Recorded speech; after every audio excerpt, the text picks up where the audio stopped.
Hello mga kainday, ito na nga po ako na naman at mag-aayos na naman ng paninda.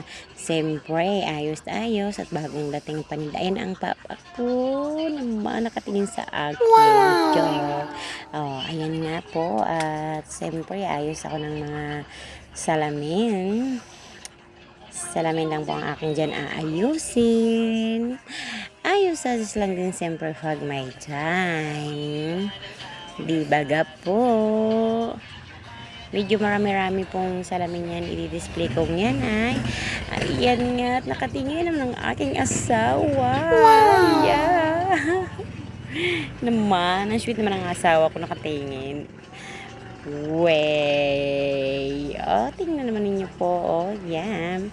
At isusuot ko ang salamin. Siyempre, kung bagay. Bagong dating. Ay naman papa ko. Pinakitan ko lang.